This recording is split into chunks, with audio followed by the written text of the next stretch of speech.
ሰላም እንዴት ናችሁ? ውድና የተከበራችሁ የቻናሌ ቤተሰቦች እንኳን ተመልሳችሁ ወደ ንጋት ቲዩብ በሰላም መጣችሁ። ዛሬ ደግሞ ይዤላችሁ የመጣሁት ከባለፈው የቀጠለ የአፋን ኦሮሞ ትምህርት ነው ማለት ነው።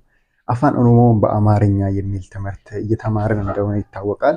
ስለዚህ አፋን ኦሮሞን መጀመሪያ ምን ማወቅ አለብን የሚለውን ተምረን ነበር። ምንድነው መጀመሪያ ማወቅ ያለብን? ፊደሎችን ነው ማለት ነው። ስለዚህ ከፊደሎች ውስጥ ደግሞ ቁቤ ጥጥቃና ቁቤ ጉርጉዳ የሚለውን መጀመሪያ ማየት አለብን ማለት ነው።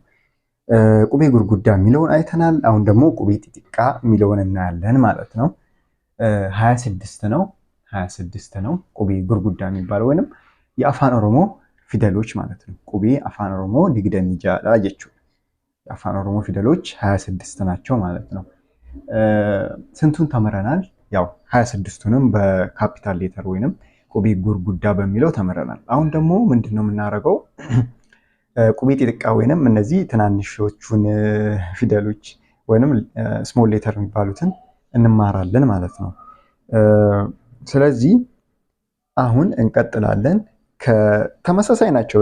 አንድ ነገር ልነግራችሁ ፈልገው ድምጻቸው ተመሳሳይ ነው፣ ግን ቅርጻቸው ይለያያል። ይሄም እንግሊዘኛ ለምታውቁ ልጆች በጣም ቀላል ነው። ልዩነቱ ምንድነው? አጠራሩ ነው ማለት ነው። የምንጠራው እንግሊዘኛ የምንጠራበትና ኦሮምኛ የምንጠራበት መንገድ ነው እንጂ ከእንግሊዘኛ ጋር ተመሳሳይ። ካፒታል ሌተር የምታውቁ ከሆነ ስሞል ሌተር ምን እንደሆነ የምታውቁ ከሆነ በቃ ኢዚ ነው፣ በጣም ይገባቸዋል ማለት ነው። ግን አጠራሩ ላይ ልዩነት ስላለው በደንብ ተከታተሉ ማለት ነው። ከእንግሊዘኛ ጋር ለየት ያለ አጠራር ስላለው ተከታተሉ በደንብ ማለት ነው። እኔም በደንብ ለማብራራት ሞክራለሁ፣ ከኔ ጋር ሁኑ ማለት ነው። አሁን ደግሞ ቁቤ ያው እንመለስና ቁቤ ጥጥቃ ስሞል ሌተር የሚባሉት ናቸው። እሺ እንጀምር። ስሞል ሌተር የሚባሉት ከአ ብለን ነው የምንጀምረው። አ ቺ ታክርከሩ ምንድነው? አ ያው በተለያየ መንገድ ኤን መጻፍ ይቻላል። ኤን መጻፍ እንደሚቻለው ማለት ነው። አ ባ ጫ ተመሳሳይ ነው እንትናቸው። ጫ ዳ ኤ ፋ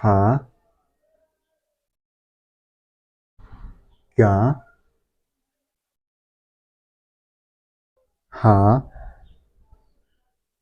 ኢ ጃ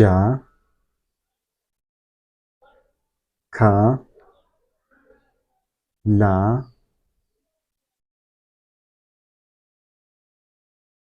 ማ ና ኦ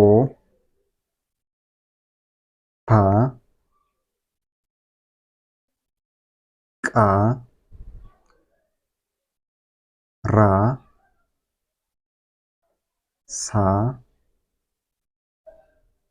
ታ ኡ ቫ ዋ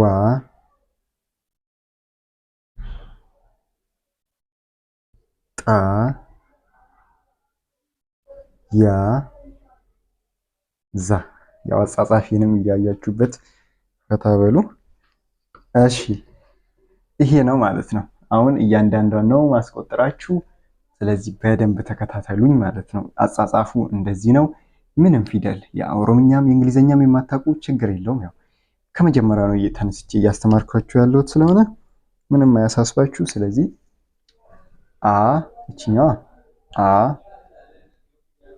ባ ጫ ዳ ኤ ፋ ጋ ሀ ኢ ጃ ካ ላ ማ ና ኦ ፓ ቃ ራ ሳ ታ ኡ ቫ ዋ ጣ ያ ዛ እንደዚህ ነው ማለት ነው የምናነበው። እናንተ አሁን በደንብ እንትን ማለት አለባችሁ እየተለማመዳችሁ ምናምን ደጋግማችሁ እያያችሁ የቱ ጋር እንደተሳሳታችሁ ለብቻው እያያችሁ መለማመድ አለባችሁ ማለት ነው። ለምሳሌ አሁን ቶሎ ቶሎ ልጥራላችሁ። አ ባ ጫ ዳ ኢ ፋ ጋ ሀ ኢ ጃ ካ ላ ማ ና ኦ ፓ ቃ ራ ሳ ታ ኡ ቫ ዋ ጣ ያ ዛ እንላለን ማለት ነው። ይሄ ከካፒታል ሌተሩ ወይንም ደግሞ ከቁቤ ጉርጉዳ ወልፈካታ ማለት ይመሳሰላል ማለት ነው። ቁቤ ጉርጉዳ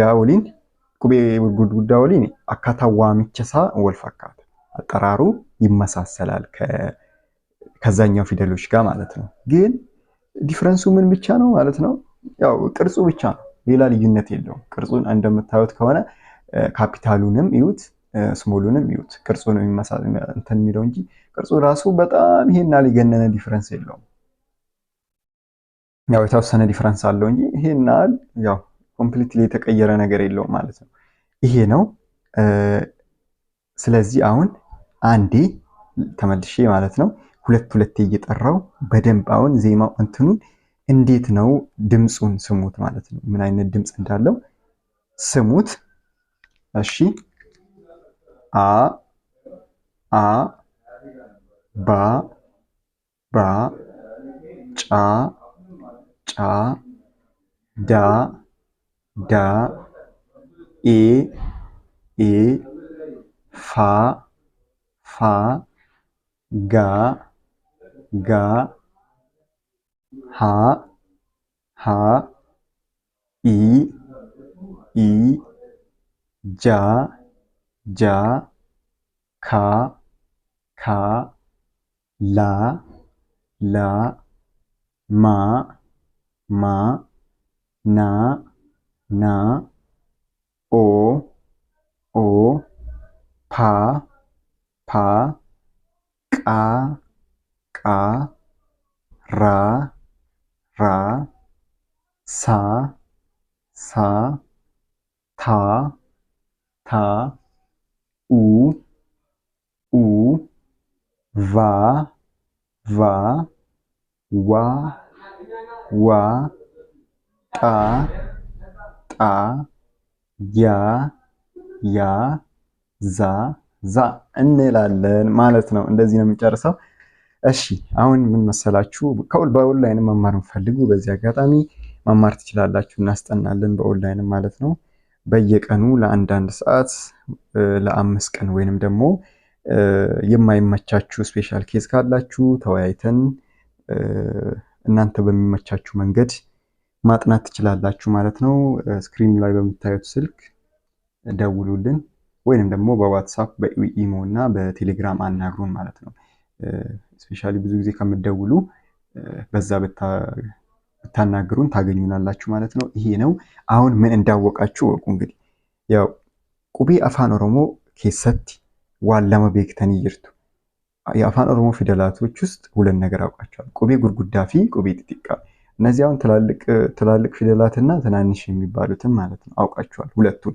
ይሄኛውን ሊገባችሁ ይገባል ማለት ነው። ካልገባችሁ ንገሩኝ በኮሜንት እንጂ አትለፉት ማለት ነው። ለምን እያንዳንዱ ስቴፕ እኔ አሁን ከመጀመሪያ አስጀምሬ ነው ማውራትም እንዴት እንደሆነ ሁሉንም ነገር እያስተማርኳችሁ ሄደው ማለት ነው። እኔ የምነግራችሁንም ቃላቶች እንደ ኖትም እያያዛችሁ ሂዱ ከስር ከስሩ። ቁቤን ወንቲን አኒበሬስ ቀበዳ ዴማ ጀቹudha jala jala. ከናፍ ካኑማ አላብዛባችሁ። ደህና ሁኑልኝ። በጣም ነው የምወዳችሁ። ከኔ ጋር ስላላችሁ ሰብስክራይብ ያላረጋችሁ ደግሞ ያው ሰብስክራይብ አይጎዳማ፣ ሰብስክራይብ አድርጉልኝ እና ደግሞ ቪዲዮ ከተመቻችሁ ላይክ ማድረጋችሁን እንዳረሱ። ሐሳብ አስተያየታችሁን ደግሞ ኮሜንት ላይ ጻፉልኝ። በሚቀጥለው ቪዲዮ ደግሞ ንባብ የሚያስጀምረን ወደ ንባብ የሚያንደረድረንን ትምህርት ነው የምንማረው ማለት ነው። አሁን ድምጾችን መመስረት እንጀምራለን ማለት ነው። ያው ከድምጽ ነው የሚነሳው ስለሆነ ይሄው ነው። ባይ ቻው።